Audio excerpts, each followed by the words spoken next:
Welcome to another episode of All About Electric Vehicle Recharging.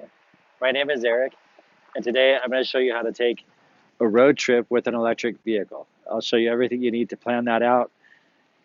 But right now, I'm just finishing up charging my car at this Tesla station in Silverthorne, Colorado. And this is one of my favorite Tesla stations because this one is at a Starbucks. And I think that's really convenient. And so if you'll excuse me, I'll be right back. I'm just going to go get a cup of coffee and then we can get on the road.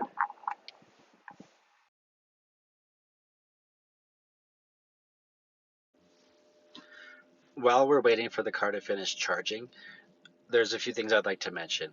And one of those things is charging station etiquette. And what this means is really when the car is finished charging, it's important to hurry up and move the car so that other people can use the station. Now, right now, at this moment, the station's not very busy, but that can change really fast. And so we want to make sure that we're not interfering with someone else's ability to charge their car and get on with their trip. So to help you accomplish this, most of the charging network apps are going to give you a notification when your car is finished charging. And this makes it really easy to know that it's done. Also, with the Tesla app, you can always check up on the status of your car's charging session at any time. Just pull out your mobile phone and check the Tesla app, and it will show you how much time is remaining in your charging session. Also, you're going to get a pop-up notification on your phone from the Tesla app letting you know just a few minutes before charging has completed. And again, when the charging is completed, you'll get a notice from Tesla. And it's also important to understand that after 10 minutes, if you don't move the car, you will be getting a per minute idle fee on top of what you paid to charge the car. Now you're going to be paying fees for just taking up space at the charging station. So we want to be sure to move the car promptly upon completion of charging. So that's an important thing to remember, I think.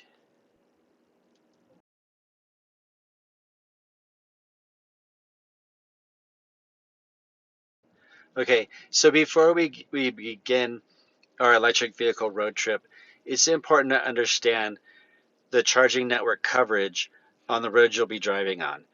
And also you want to get an idea of how long is it going to take to recharge the car at all of these stops.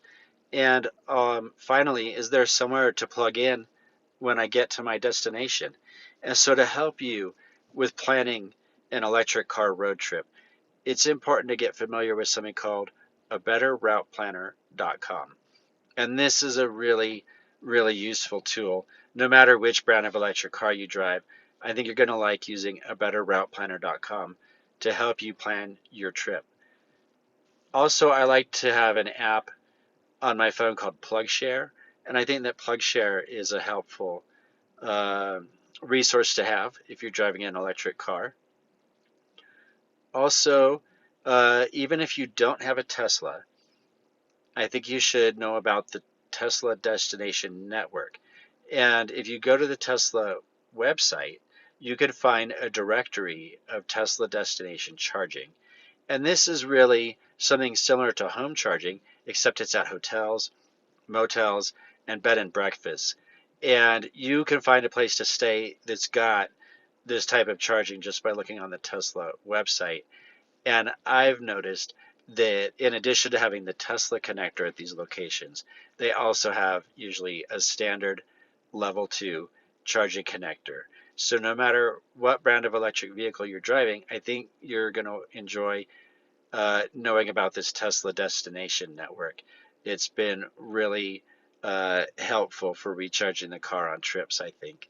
And so those are just a few of the resources available for people that are taking a road trip with an electric vehicle. So once again, that's a betterrouteplanner.com and also PlugShare, the charging station app, and then the Tesla destination directory, which you can find on the Tesla website.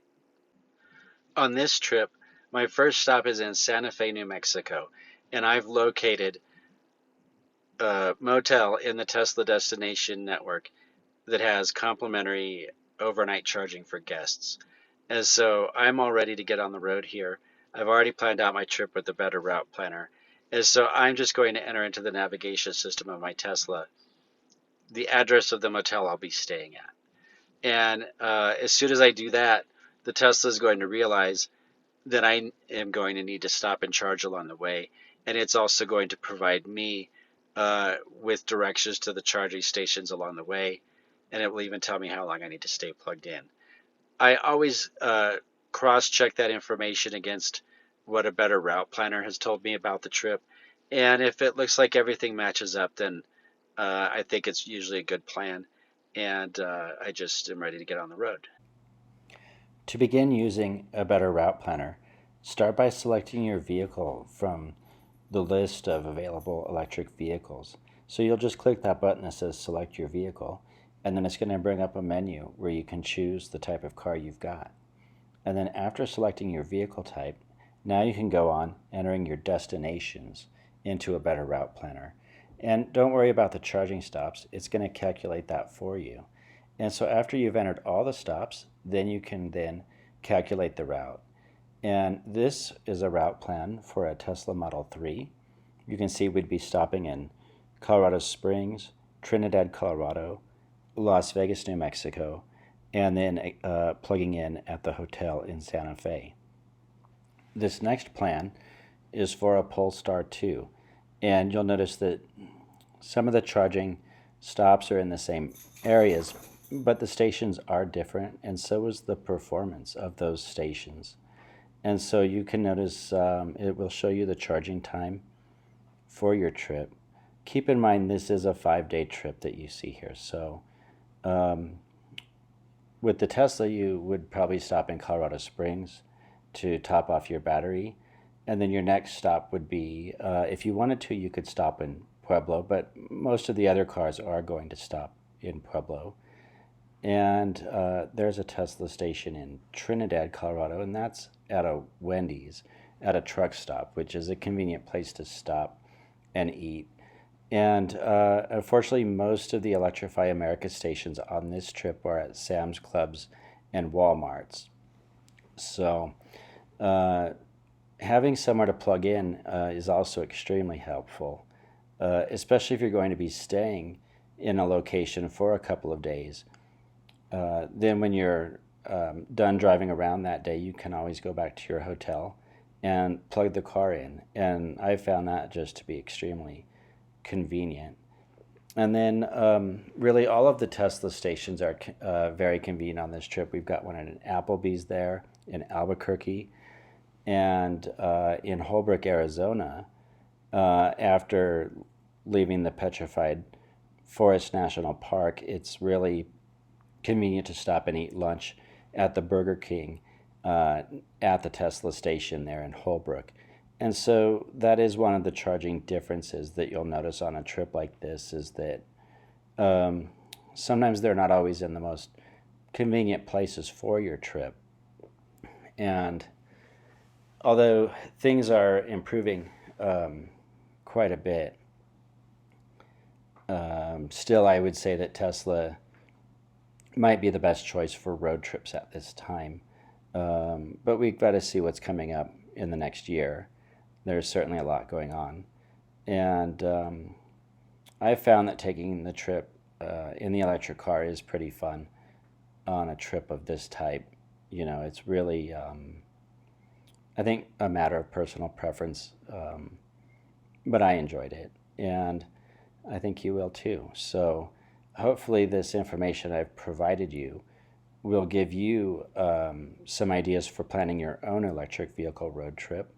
And I hope that you will try out the Tesla destination charging on your next trip.